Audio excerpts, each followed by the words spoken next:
Hi guys, എന്താണ് സുഖമല്ലേ? So ഇന്നത്തെ വീഡിയോ വേറൊന്നുമല്ല, എബൌട്ട് ദി ഏജൻസീസ്.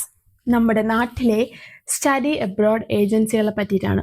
കാരണം എനിക്ക് റീസെൻ്റ്ലി വരുന്ന ഒരുപാട് മെസ്സേജസ് അബൌട്ട് ദി ഏജൻസികളാണ്. ചേച്ചി, ഞങ്ങളുടെ ഏജൻസി ഇങ്ങനെ പറഞ്ഞു, ഞങ്ങളുടെ ഏജൻസി അങ്ങനെ പറഞ്ഞു, അവർ ഇത്രയാണ് ഫീസ് ചോദിക്കുന്നത്, പിന്നെ അവരുടെ ഓരോരോ കാര്യങ്ങൾ വൻ കോമഡി. നമുക്കിതൊക്കെ കേൾക്കുമ്പം ലിറ്ററലി നമ്മുടെ നാട്ടിലായിരുന്നെങ്കിൽ നമ്മൾ ചിലപ്പോൾ ഇതൊക്കെ വിശ്വസിക്കായിരിക്കും. പക്ഷെ നമ്മൾ ഇവിടെ വന്ന് നിൽക്കുന്നതുകൊണ്ട് ഇതൊക്കെ കേൾക്കുമ്പോൾ ചിരി വരും. ഓരോരുത്തർ എന്തൊക്കെയാ പറയുന്നത്. ആൾക്കാരുടെ കയ്യിൽ നിന്ന് പറ്റിച്ച് പൈസ വാങ്ങാനായിട്ട് എന്തൊക്കെ തള്ളാവർ തള്ളലെന്നറിയോ? അതൊക്കെ ഞാൻ പറയാം. അപ്പം എങ്ങനെയാ വീഡിയോയിലോട്ട് പോവാം. ഓക്കെ, ആദ്യത്തെ കാര്യം, നമ്മൾ ചെയ്യുന്ന ഏറ്റവും വലിയ പൊട്ടത്തരം എന്താന്ന് വെച്ചാൽ, നമ്മൾ ഏതെങ്കിലും ഒരു ഏജൻസിയുടെ ഇപ്പം ഇൻസ്റ്റാഡോ അല്ലെങ്കിൽ അവരുടെ ഇൻസ്റ്റാ പേജോ അങ്ങനെ എന്തെങ്കിലുമൊക്കെ നമ്മൾ കാണും. നമ്മൾ ഓക്കെ, അവര് പറയുന്നതൊക്കെ അങ്ങ് വിശ്വസിക്കും. എന്നിട്ട് നമ്മളതും അവർ ചോദിക്കുന്ന പൈസ എണ്ണി കൊടുത്ത് അല്ലെങ്കിൽ എന്താണെന്നോ ഏതാണെന്നോ ഒന്നും ചോദിക്കില്ല. പേരൻസ് ആണെങ്കിലും സ്റ്റുഡൻസ് ആണെങ്കിലും. കാരണം അവർക്ക് വലിയ ഐഡിയ ഇല്ല. അവർ പറയുന്നത് വിശ്വസിക്കുക എന്ന് മാത്രമേ ഉള്ളൂ. പക്ഷെ അങ്ങനല്ല, നമുക്കുള്ള ക്വസ്റ്റ്യൻസും കാര്യങ്ങളൊക്കെ അവരോട് ചോദിക്കണം. അവരൊരു കാര്യം പറയുമ്പം നമുക്ക് ഒരുപാട് ഡൗട്ട്സ് ഉണ്ടാവും. പക്ഷെ കുറെ പേരൊന്നും ചോദിക്കാതെ ഇങ്ങനെ വെച്ചോണ്ടിരിക്കും. എന്നിട്ട് അവർ പറയുന്ന ഓക്കെ, ശരി. അല്ല, നമുക്ക് ചോദിക്കാനുള്ള കാര്യങ്ങൾ നമ്മൾ ചോദിക്കണം. ഇതിങ്ങനാണോ? അല്ലെങ്കിൽ ഇപ്പം ഫീസ് സ്ട്രക്ചർ, അവരുടെ സർവീസ് ചാർജ് ഒരു ലിസ്റ്റ് സർവീസ് ചാർജാണ് അവർ തരുന്നത്. സോ ഇതെന്തിനാണ്, അല്ലെങ്കിൽ ഇതിങ്ങനെ വേണോ? നമ്മുടെ അഭിപ്രായം, നമ്മുടെ ഒപ്പീനിയൻ കൂടി നമ്മൾ ചോദിക്കണം അവരുടെ അടുത്ത്. അല്ലാണ്ട് അവർ പറയുന്നത് വാടച്ച് മിണ്ടാണ്ടിരിക്കരുത്. പിന്നെ നിങ്ങൾ ഓരോ ഏജൻസിനെ മാത്രമല്ല കോണ്ടാക്ട് ചെയ്യേണ്ടത്, നിങ്ങളൊരു 2-3 ഏജൻസികളെ കോണ്ടാക്ട് ചെയ്യുക. എന്നിട്ട് അവരെന്താണ് പറയുന്നത്, എല്ലാവരും ഒന്നാണോ, അല്ലെങ്കിൽ അവരുടെ ഫീസ് എങ്ങനെയാണ്, അവരുടെ സർവീസ് എന്താണ്, അവരുടെ പ്രോസസ്സിങ് എങ്ങനെയാണ്, ഡോക്യുമെന്റേഷൻ, ഇതെല്ലാം അന്വേഷിക്കുക. എന്നിട്ട് അതിൽ കമ്പയർ ചെയ്തിട്ട് one of the best choose ചെയ്യുക. അല്ലാണ്ട് ഒരാൾ ഇത് പറഞ്ഞു, ഓക്കെ എന്നാ ശരി ഇതായിരിക്കും എന്ന് പറഞ്ഞ് ഇരിക്കരുത്. പ്ലീസ് ഇരിക്കരുത്, ദൈവത്തെ ഓർത്ത്. അതുകൊണ്ട് അങ്ങനെ ചെയ്യരുത്. കാരണം നമ്മൾ പൈസ കൊടുക്കുന്നത് നമ്മളാണ്, അല്ലാതെ ഏജൻസി അല്ല നമുക്ക് പൈസ തരുന്നത്, നമ്മളാണ് പൈസ കൊടുക്കുന്നത്. അപ്പം നമ്മൾ കൊടുക്കുന്ന പൈസക്കുള്ളത് അവർ ചെയ്യുന്നുണ്ടോ എന്ന് നോക്കേണ്ട ഒരു സാമാന്യ ബോധം നമ്മൾ കാണിക്കണം. അത് സ്റ്റുഡൻസ് ആണെങ്കിലും പേരൻസ് ആണെങ്കിലും. ഇപ്പം കൂടുതലും നാട്ടിൽ മിഡിൽ ക്ലാസ്സുകൾ ആയിട്ടുള്ളവരായിരിക്കും ഈ പുറത്തോട്ടൊക്കെ പഠിക്കാൻ വരുന്നത്. സോ അവരുടെ പേരൻസ് ചിലപ്പം എഡ്യൂക്കേഷൻ കുറഞ്ഞവരോ അല്ലെങ്കിൽ അവർക്ക് വലിയ ഐഡിയ കാണില്ല എന്താണ് ഇവിടെ നടക്കുന്നത് അല്ലെങ്കിൽ എന്താണ് കാര്യങ്ങൾ. സോ ഏജൻസി പറയുന്നു ആണോ ശരി എന്ന് പറഞ്ഞിട്ട് അവരിയ്ക്കും. അങ്ങനെ ചെയ്യരുത്. നിങ്ങൾ നിങ്ങളുടെ സൈഡും കൂടി അവരെ ക്വസ്റ്റ്യൻ ചെയ്യുമ്പോഴേ, അല്ലെങ്കിൽ അവരോട് നമ്മൾ കാര്യങ്ങൾ നല്ല രീതിയിൽ കമ്മ്യൂണിക്കേറ്റ് ചെയ്യുമ്പോഴേ അവർക്കും മനസ്സിലാവും ഓക്കെ ഇവർക്ക് ഇന്നതൊക്കെ ഇല്ലെങ്കിൽ നമ്മൾ ഇങ്ങനെ പൊട്ടന്മാരാക്കിക്കൊണ്ടിരിക്കും. പ്ലീസ്, അതുകൊണ്ട് നിങ്ങൾ അതും കൂടി അന്വേഷിക്കുകയല്ല. സോ റീസെന്റ് ഒരു പെൺകുട്ടിയാണ്, ആള് 12th കഴിഞ്ഞ് നിൽക്കുകയാണ്, ആൾക്ക് നേഴ്സിംഗ് ചെയ്യണം. സോ എനിക്കിങ്ങനെ ടെക്സ്റ്റ് ചെയ്തു എങ്ങനെയാണ് നേഴ്സിംഗ്, അവിടെ ക്ലാസ്സസ് ഒക്കെ എങ്ങനെയാണ് എന്നുള്ള രീതിയിലൊക്കെ നോർമൽ ഒരു എൻക്വയറി പോലെ എനിക്ക് ടെക്സ്റ്റ്. അപ്പം ഞാൻ ഓക്കെ, എനിക്കറിയാവുന്ന കാര്യങ്ങൾ ഞാൻ പറഞ്ഞു. അപ്പോൾ ആ കുട്ടി പറഞ്ഞു ഓക്കെ ഞാൻ ഒരു ഏജൻസിനെ കൺസൾട്ട് ചെയ്തു ചേച്ചി. അപ്പം ഓക്കെ. അപ്പോൾ ആ ഏജൻസി പറഞ്ഞതെന്ന് വെച്ചാൽ, ഞാൻ ഈ വർക്ക് വിസയിലൊക്കെ ഇങ്ങനെ തട്ടിപ്പുകൾ ഞാൻ കേട്ടിട്ടുണ്ട്, പക്ഷെ സ്റ്റുഡൻസിന്റെ ഇടയിൽ ഞാനിത് ആദ്യമായിട്ട് കേൾക്കുന്നത്. അവര് പറയാണ് അവരുടെ ഫീസ്, എനിക്ക് തോന്നുന്നു അവരുടെ പ്രോസസിങ് ചാർജ് എന്ന് പറയുന്നത് എനിക്ക് തോന്നുന്നു 80,000 to 90,000 റുപ്പീസ് എന്നാണ് അവരുടെ ചാർജ്. അത് ആദ്യമേ കൊടുക്കണം. മനസ്സിലായോ? ആ പേയ്മെന്റ് ആദ്യമേ കൊടുക്കണം. ഓക്കെ. അപ്പൊ ഞാൻ ചോദിച്ചു ഫുൾ പേയ്മെന്റ് കൊടുക്കണം. ഫുൾ പേയ്മെന്റ് അവർക്ക് ആദ്യം നമ്മൾ കൊടുക്കണം. എത്ര? 1,00,000 രൂപ അവർക്ക് ആദ്യം കൊടുക്കണം. ഓക്കെ. അപ്പൊ നിനക്ക് വിസ കിട്ടിയില്ല, ഓക്കെ, റിജക്ഷൻ വന്നു, അത് റീഫണ്ടബിൾ ആണോ? അല്ല. എങ്ങനെ ഇരിക്കുന്നു? റീഫണ്ടബിൾ അല്ല. അപ്പൊ ഞാൻ നീ കൊടുത്തോ? ഇല്ല, ഞാൻ ചേച്ചിയോട് 2-3 പേരും കൂടെ ചോദിച്ചിട്ട് ഞാൻ കൊടുക്കാനിരിക്കുകയായിരിക്കും. ആണെന്ന് എനിക്ക് മനസ്സിലാവില്ല. സാധാരണ നോർമലി ഉള്ള ഏജൻസികളുടെ ഒരു രീതി എന്ന് വെച്ചാൽ, നമ്മൾ രജിസ്ട്രേഷൻ ഫീസ് കൊടുക്കുന്നു, പിന്നെ നമുക്ക് VFSന്റെ ഡേറ്റിനുള്ള പേയ്മെന്റ്, VFS ഡേറ്റ് സ്ലോട്ടിനുള്ള പേയ്മെന്റ് കൊടുക്കുന്നു, പിന്നെ അല്ലാതെ അവരുടെ ഡോക്യുമെന്റേഷൻ ചാർജ് ഒക്കെ. അത് കഴിഞ്ഞിട്ട് പിന്നെ അവിടെ ഹാഫ് എമൗണ്ട് നമ്മൾ വിസ കിട്ടിക്കഴിഞ്ഞിട്ടാണ് നമ്മൾ കൊടുക്കുന്നത്. ഇതൊക്കെ നേരത്തെ കൊടുത്ത് വെച്ചേക്കണം. പക്ഷെ അതൊന്നും റീഫണ്ടബിൾ അല്ല, നമ്മളതൊന്നും തിരിച്ചു തരത്തില്ല. വിസ റിജക്ഷൻ ആണെങ്കിൽ നമ്മൾ ബാധിക്കുന്ന കാര്യമല്ല. ഈ കുട്ടി അതും കേട്ടിട്ട് ഓക്കെ എന്ന് പറഞ്ഞിരിക്കുന്നു. എങ്ങനെ ഇരിക്കുന്നു? ഇങ്ങനെ ഒരുപാട് ആൾക്കാരുണ്ട്. സോ അങ്ങനെ ഒരു സൈഡ് ആൾക്കാർ. അടുത്ത വൻ കോമഡി വേറൊന്നുമല്ല, പാർട്ട് ടൈം. ഇതിനു മുമ്പ് ഞാൻ പാർട്ട് ടൈമിന്റെ കാര്യം പറഞ്ഞിട്ടുള്ളതാണ്. ഏജൻസികൾ പറയും നിങ്ങളൊന്നുകൊണ്ടും പേടിക്കണ്ട. നിങ്ങൾ അവിടെ ചെല്ലുന്നു, പാർട്ട് ടൈമിന് കയറുന്നു. വെറുതെ, വെറും വെറുതെ. അതിലീ വലിയൊരു ബ്ലണ്ടർ വേറെ ഇല്ല. സോ ആ ദൈവത്തെ വെറുതെ ആരും വിശ്വസിക്കരുത്. എനിക്ക് മനസ്സിലാവില്ല.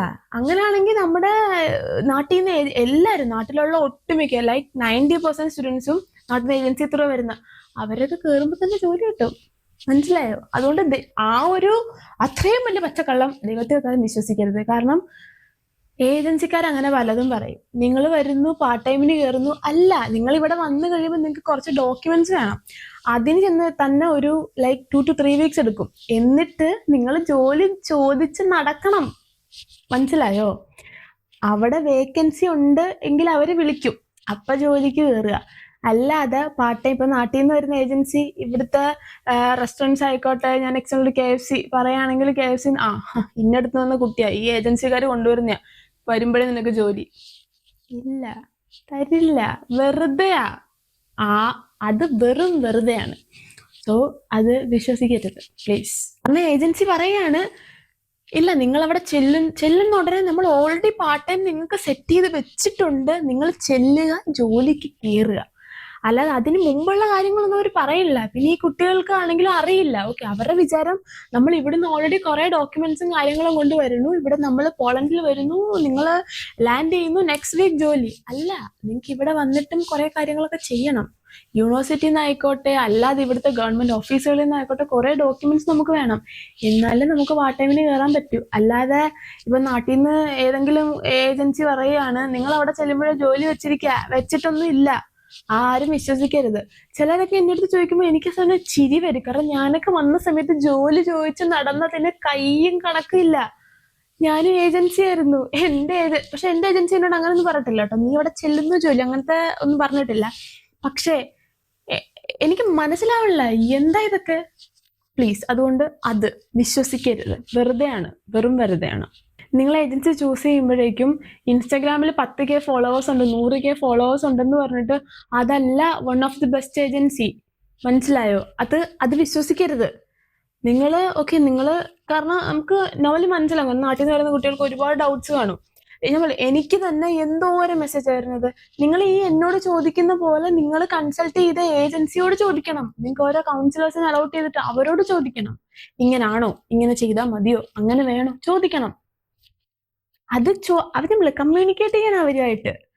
അപ്പം ഒരു ഇൻസ്റ്റാഗ്രാം അക്കൗണ്ട് നോക്കുമ്പോൾ 100K ഫോളോവേഴ്സ് ഉണ്ട്, അതുകൊണ്ട് അതല്ല സൂപ്പർ ഏജൻസി. മനസ്സിലായോ? അങ്ങനല്ല ഒരു ഏജൻസിനെ നിങ്ങൾ ചൂസ് ചെയ്യേണ്ടത്. പിന്നെ വേറൊരു കാര്യം, ഇതാണ് ഭയങ്കര ഫണ്ണി ഫാക്റ്റാണ്. കാരണം നമ്മൾ നാട്ടിൽ നിന്ന് നമുക്ക് വിസയൊക്കെ കിട്ടുന്നു, നമ്മൾ എല്ലാം കഴിഞ്ഞ് നമ്മൾ നാട്ടിൽ നിന്ന് ഇങ്ങോട്ട് കയറി വരുമ്പോൾ നമുക്ക് അത്യാവശ്യം വേണ്ട സാധനങ്ങളൊക്കെ കൊണ്ടുവരണം. ഇപ്പം ഞാൻ വന്നപ്പോൾ എനിക്ക് തോന്നുന്നു 50 കിലോ എന്തോ ഞാൻ കൊണ്ടുവന്ന എനിക്ക് ആവശ്യമുള്ള സാധനങ്ങൾ ഒക്കെയാണ് ഞാൻ കൊണ്ടുവന്നത്. എന്ന് പറഞ്ഞ് ഇവിടെ നമുക്ക് കുറെ സാധനങ്ങൾ നമുക്ക് വാങ്ങാൻ കിട്ടും. ഇപ്പം പൊടികളായിക്കോട്ടെ, അല്ലാതെ പൊടികളൊക്കെ നമുക്ക് ഇവിടെ സ്പൈസസ് ഇവിടെ വാങ്ങാൻ കിട്ടും. പക്ഷേ നമ്മുടെ നാട്ടിലൊരു ടേസ്റ്റ് കിട്ടില്ല, പിന്നെ കുറച്ചധികം എക്സ്പെൻസീവ് ആണ്. സോ നമ്മൾ ഇതൊക്കെ നാട്ടിൽ നിന്ന് നോർമലി കൊണ്ടുവരും. പിന്നെ നമുക്ക് വേണ്ടുന്ന കാര്യങ്ങളൊക്കെ ഇപ്പൊ ഡ്രസ്സ് ആയിക്കോട്ടെ, ഇതൊക്കെ നമ്മൾ നാട്ടിൽ നിന്ന് കൊണ്ടുവരും. ഒരു മനുഷ്യന്റെ ആവശ്യം അനുസരിച്ചുള്ള സാധനങ്ങൾ കൊണ്ടുവരും. ഞാൻ 50 കിലോയിൽ അച്ചാറ്, അതേപോലെ തന്നെ എന്താ പറയണത്, ഈ സ്നാക്സ് ഐറ്റംസ്, ഇതൊക്കെയാണ് ഞാൻ കൂടുതലും കഴിക്കേണ്ട സാധനങ്ങളാണ് കൊണ്ടുവന്നത്.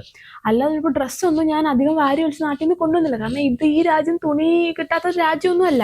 സോ നമുക്ക് ഇപ്പൊ നമ്മുടെ നാട്ടിലെ ചുരിദാറൊക്കെ ഇട്ട് നമുക്കിവിടെ അങ്ങനെ ഒന്നും നടക്കാനൊന്നും പറ്റില്ല. സാരി ഇട്ട് നടക്കാനായിട്ട് നമുക്ക് പറ്റില്ല. ക്ലാസ്സിലൊക്കെ പോകുമ്പോഴേക്കും നമുക്ക് ചുരിദാർ ഇട്ടൊന്നും പോകാൻ പറ്റില്ല. സോ ഞാൻ അധികം ഡ്രസ്സ് അങ്ങനെ കൊണ്ടുവന്നില്ല. കുറച്ച് ഡ്രസ്സ് നമുക്കൊക്കെ അത്യാവശ്യം വേണ്ടുന്ന ഒരു 4-5 ജോഡിയെ ഞാൻ കൊണ്ടുവന്നു. ബാക്കിയൊക്കെ ഞാൻ ഇവിടെ വന്നിട്ട് എടുത്തതാണ്. ചില ഏജൻസി അവർക്ക് നാട്ടിൽ നിന്ന് നിങ്ങൾക്ക് ഇവിടെ കിട്ടില്ല, നമ്മൾ നാട്ടിൽ നിന്ന് വരുമ്പം അത് കമ്പൽസറി ആയിട്ട് മാൻഡേറ്ററി ആയിട്ട് കൊണ്ടുവരണം എന്ന് പറഞ്ഞ കുറച്ച് സാധനങ്ങളുടെ ലിസ്റ്റ് എൻ്റെ കൂടെ വർക്ക് ചെയ്യുന്ന കുറച്ച് കുട്ടികൾ, പിന്നെ അല്ലാതുള്ള വിസ കിട്ടിയിട്ട് നിൽക്കുന്ന കുട്ടികളൊക്കെ ഇതുപോലെ ചോദിക്കും, ഇതൊക്കെ കൊണ്ടുവരണോ ചേച്ചി? ആ ലിസ്റ്റ് കേൾക്കണം. വൻ കോമഡി. ഞാൻ ചിന്തിക്കും, എനിക്ക് മനസ്സിലാവുള്ളൂ എന്തിനാ ഇതൊക്കെയെന്ന്. ലൈക്ക് എന്ന് വെച്ചാൽ വയറുള്ള ഹെഡ്ഫോൺ, വയറില്ലാത്ത ഹെഡ്ഫോൺ, ഹാർഡ് ഡിസ്ക്, ഫോമൽസ്. എനിക്ക് ഇപ്പം വയറുള്ളത് വയറില്ലാത്ത അതൊക്കെ ഓരോരുത്തർ ഇഷ്ടമാണ്. ഇപ്പം എനിക്കൊരു ഓവർ ഹെഡ് വേണം, ഓക്കെ, എനിക്കൊരു ഓവർ ഹെഡ് ഉണ്ട്, പിന്നെ മറ്റേ വയേർഡ് ഉണ്ട്. അതൊക്കെ എൻ്റെ ഇഷ്ടത്തിന് ഓക്കെ. ചിലപ്പോൾ നമുക്ക് പോകുമ്പോഴേക്കും ചിലപ്പോൾ നമുക്ക് ഹെഡ്ഫോൺ വെച്ചാൽ മതിയായിരിക്കും, ചിലപ്പോൾ നമുക്ക് വയറുള്ളത് വെക്കാൻ തോന്നും, ഓക്കെ. അതൊക്കെ നമുക്ക് നാട്ടിൽ നിന്ന് ചുവന്നുകൊണ്ട് വരണമെന്നില്ല, ഇവിടെ ഇഷ്ടം പോലെ കിട്ടൂടെ, ഇവിടുന്ന് വാങ്ങാം അതൊക്കെ. പിന്നെ ഈ ഹാർഡ് ഡിസ്ക് ഒക്കെ നാട്ടിൽ നിന്ന് പഠിക്കാൻ വരുന്ന ഒരാൾക്ക് എന്തിനാണ് ഹാർഡ് ഡിസ്ക് എന്ന് എനിക്ക് അറിയില്ല, ഓക്കെ, വാട്ട് എവർ. പിന്നെ മെയിൻ ആയിട്ടുള്ള ഫോമൽസ് എങ്ങനെ ഇരിക്കുന്നു? അപ്പൊ എന്തിനാണ് ഫോമൽസ് എന്ന് ഞാൻ ചോദിച്ചു, എന്തിനാണ് ഫോമൽസ്? അപ്പൊ ഏജൻസി എന്താ പറഞ്ഞതെന്നറിയോ? അത് കോളേജിലൊക്കെ നിങ്ങൾക്ക് പോകണമല്ലോ, അപ്പൊ നമുക്ക് ഇവിടുത്തെ ചുരിദാർ ഒന്നും ഇട്ടുകൊണ്ട് പോകാൻ പറ്റില്ല, നമുക്ക് ഫോമൽസ് മാത്രം ഇട്ടിട്ട് നമുക്ക് കോളേജിൽ പോകാൻ പറ്റുമെന്ന്. എങ്ങനെ ഇരിക്കുന്നു? എടാ, ഏത് കോളേജിലാടാ ഫോമൽസ് മാത്രമേ ഇട്ട് കോളേജിൽ പോകണത്? എനിക്ക് മനസ്സിലാവില്ല. പോട്ടെ, ഫോമൽസ് ഇപ്പൊ ചിലപ്പോൾ നിങ്ങൾക്ക് വന്ന് ഫസ്റ്റ് ഡേ കോളേജിൽ പോകണമെങ്കിൽ നോക്കി ഇവിടെ വന്ന് ചിലപ്പോൾ നമുക്ക് കടവുള്ള കാര്യങ്ങൾ അറിയില്ല, അപ്പൊ നമുക്ക് ഒരു ഫോമൽ 1-2 ഫോമൽസ് വേണേ കൊണ്ടുവരാം. ഈ 4-5-6 ജോഡിയൊക്കെ എന്തിനാണ്? നാട്ടിലേക്കാട്ടി അടിപൊളി ഫോമൽ ഡ്രസ്സ് ഇവിടെ കിട്ടൂടാ. പിന്നെ എന്തിനാ ഇതൊക്കെ ചുവന്നിട്ട് വരുന്നത്? പിന്നെ സ്പൈസസ് ഒന്നും ഇവിടെ കിട്ടില്ല എന്ന്, അതുകൊണ്ട് ഇതൊക്കെ കൊണ്ടുവരിക. നോക്കിയപ്പോ ഒരു കുട്ടി ഇത് കൊണ്ടുവന്നൂടാ. ഇത് ഫുൾ സാധനങ്ങള് ആ കൊച്ചു കൊണ്ടുവന്നു. മെമ്മറി കാർഡ് എന്തിനാ? ഫോണിലൊരെണ്ണമില്ല, അതുപോലെ അതുകൂടാ എന്തിനാ നിങ്ങൾക്ക് പഠിക്കാനൊക്കെ ഓരോരോ കാര്യങ്ങൾ കാണില്ല, അപ്പം സോ മെമ്മറി കാർഡ് വേണമെന്ന്. എന്താ വിസിറ്റിന്? എന്താ ഇതൊക്കെ? ഇതൊക്കെ ഈ ലിസ്റ്റ് കാണുമ്പം ഇതൊക്കെ എന്തിനാന്ന് പോലും ചിലര് ചോദിക്കുന്നില്ല. അവര് പറയണു ഇത് കൊണ്ടുവരാൻ, നിങ്ങൾ ഇതൊക്കെ വാങ്ങിക്കെട്ടി ഇങ്ങോട്ട് കൊണ്ടുവരുന്നു. അതുകൊണ്ട് എനിക്കറിയില്ല ഇതിലൊക്കെ എനിക്കറിയില്ല. സോ ദൈവത്തെ ഓർത്ത് ഇങ്ങനൊക്കെ കാണുമ്പോഴും അല്ലെങ്കിൽ ഇതൊക്കെ വാങ്ങാൻ പറയുമ്പോഴും ഒന്ന് ചോദിക്കുക. 3 ജാക്കറ്റൊക്കെ. ഒന്നാമത്തെ കാര്യം, നാട്ടിലെ ജാക്കറ്റ് ഇവിടെ നമുക്ക് വിന്ററിന് ഉപയോഗിക്കാൻ പറ്റില്ല, ഫസ്റ്റ് ഓഫ് ഓൾ. സോ നാട്ടിൽ നിന്ന് ജാക്കറ്റ് ഒക്കെ കെട്ടി വലിച്ച് കൊണ്ടുവരരുത്. അതിന് വരെ വല്ല അച്ചാറോ വല്ല കപ്പോറത്തതോ മിച്ചറോ ഒക്കെ കൊണ്ടുപോവാ, തിന്നെങ്കിലും ചെയ്യാം. ഈ ജാക്കറ്റ് ഒക്കെ ഇവിടെ കിട്ടും, ഇഷ്ടം പോലെ കിട്ടും. പിന്നെ നാട്ടിലെ ജാക്കറ്റ്സ് നമുക്ക് ഇവിടെ ഉപയോഗിക്കാനായിട്ട് പറ്റില്ല, കാരണം ഈ ലാസ്റ്റ് വിന്റർ എന്നൊക്കെ പറഞ്ഞാൽ ഭയങ്കര പീക്ക് വിന്റർ ആയിരുന്നു, നമുക്ക് നാട്ടിൽ നിന്ന് കൊണ്ടുവരുന്ന പറ്റില്ല. പിന്നെ എന്തിനാ ഇതൊക്കെ വന്നിട്ട് വരുന്നത്? ഇവിടെ നമുക്ക് ജാക്കറ്റ്സ് ഒക്കെ നമുക്ക് ഇഷ്ടത്തിന് ഇൻട്രസ്റ്റിൽ ഒരുപാട് ജാക്കറ്റ്സ് ഒക്കെ കിട്ടും. സോ അതൊക്കെ വാങ്ങിയിടാം. പിന്നെ ഏജൻസിക്കാർ ഇതൊക്കെ എന്തിനു കൊണ്ടുവരാൻ പറയുന്നത് എനിക്ക് മനസ്സിലാവില്ല. അത് കൊണ്ടുവരാനായിട്ട് വേറെ കുറെ ആൾക്കാർ. പിന്നെ ചില ഏജൻസീസ് ഒക്കെ എന്ന് പറഞ്ഞാൽ നിങ്ങൾ നാട്ടിൽ നിന്ന് ഇവിടെ വരുമ്പോഴേക്കും നിങ്ങൾക്ക് ചിലപ്പോൾ നിങ്ങൾക്ക് അറിയാവുന്ന ആൾക്കാരൊന്നും ഇവിടെ കാണില്ല, വേറൊരു കൺട്രി, നിങ്ങൾക്ക് ഇവിടുത്തെ ട്രാൻസ്പോർട്ടേഷനെ പറ്റിയിട്ടൊന്നും യാതൊരു വിധം കാണില്ല. അപ്പം ചിലർ എയർപോർട്ട് പിക്കപ്പ്, ബാങ്ക് അക്കൗണ്ട് എടുത്ത് തരാം, ഇതാണെന്നൊക്കെ പറഞ്ഞിട്ട് ഒരുപാട് പൈസ വാങ്ങുന്ന ചിലർ 1000 സ്ലോട്ടിയൊക്കെ ചാർജ് ചെയ്യുന്നവർ കാണും. അങ്ങനെയൊന്നും ചോദിച്ചാൽ കൊടുക്കരുത് പ്ലീസ്. 1000 സ്ലോട്ടി എന്നൊക്കെ പറഞ്ഞാൽ വലിയ എമൗണ്ട് ആണ്. അതുകൊണ്ട് ഈ 1000 സ്ലോട്ടി ഒക്കെ ചാർജ് ചെയ്യുന്ന ആൾക്കാരുണ്ട്, പക്ഷെ അങ്ങനെയൊന്നും ചോദിച്ചാൽ അത് കൊടുക്കുന്ന ആൾക്കാരും ഉണ്ട്. പ്ലീസ് അങ്ങനെയൊന്നും കൊടുക്കരുത്. എടാ, 1000 സ്ലോട്ട് എന്നൊക്കെ പറഞ്ഞാൽ നാട്ടിലെ 10-25,000 രൂപയ്ക്ക് മുകളിൽ വരും. സോ അങ്ങനെയൊന്നും കൊടുക്കരുത്. അത്രയൊന്നും ചാർജ് അങ്ങനെയും വാങ്ങുന്ന ഏജൻസികളുണ്ട്. കാരണം ചിലപ്പോൾ അവരുടെ സ്റ്റുഡൻസ് ഇവിടെ കാണുമായിരിക്കും. സോ അങ്ങനെ ത്രൂ കൊടുക്കുന്നത്. പ്ലീസ് അങ്ങനെയൊന്നും കൊടുക്കരുത്. അത്രയത്തിന്റെ ഒരു ആവശ്യമില്ല. അങ്ങനെയൊക്കെ ചാർജ് നിങ്ങൾ അവര് തരാൻ പറയുകയാണെങ്കിൽ എന്തിനാണ് ഇത്ര എമൗണ്ട് എന്ന് ചോദിക്കാനുള്ള ഒരു സാമാന്യ ഒരു ബോധമെങ്കിലും കാണിക്കുക പ്ലീസ്. അതുകൊണ്ട് അങ്ങനെയൊക്കെ ഒരുപാട് കാര്യങ്ങൾ. അപ്പൊ ഇതൊക്കെ ഒന്ന് ശ്രദ്ധിക്കുക. അതുകൊണ്ട് ഞാൻ ആദ്യം പറഞ്ഞു, ഞാൻ എല്ലാ ഏജൻസികളും കുട്ടികളെ പറ്റിച്ചും കുട്ടികളുടെ നിന്ന് ഒരുപാട് പൈസ വാങ്ങി ജീവിക്കാൻ നല്ല ഞാൻ പറഞ്ഞത്. പക്ഷെ അങ്ങനെ ഉള്ള ഏജൻസികളുണ്ട്. അത് ശ്രദ്ധിച്ച് നിങ്ങളൊരു ഏജൻസിനെ ചൂസ് ചെയ്യുക. അല്ലാണ്ട് അവർ പറയുന്നതൊക്കെ അങ്ങ് അപ്പാടെ വിശ്വസിക്കരുത്. അവര് തെങ്ങ് കാണിച്ച് അതിൽ മാങ്ങയാന്ന് പറഞ്ഞാൽ അല്ല, അത് തേങ്ങയാണ് എന്ന് പറയാനുള്ള ഒരു കാണിക്കാം. അത്ര എനിക്ക് പറയാനുള്ളൂ. സോ ഇന്നത്തെ വീഡിയോ ഇത്രേ ഉള്ളൂ ഗൈസ്. വീഡിയോ ഇഷ്ടപ്പെട്ടവർക്ക് ലൈക്ക് ചെയ്യാം, കമന്റ് ചെയ്യാം, സബ്സ്ക്രൈബും വേണമെങ്കിൽ ചെയ്യാം. ഇനിയും ഇതൊന്നും ഇഷ്ടപ്പെട്ടില്ല എങ്കിൽ ഇതൊന്നും നിങ്ങൾ ചെയ്യണ്ട, എനിക്കൊരു നിർബന്ധമില്ല. ഓക്കെ, അപ്പൊ ശരി, ബൈ ബൈ, പിന്നെ കാണാം.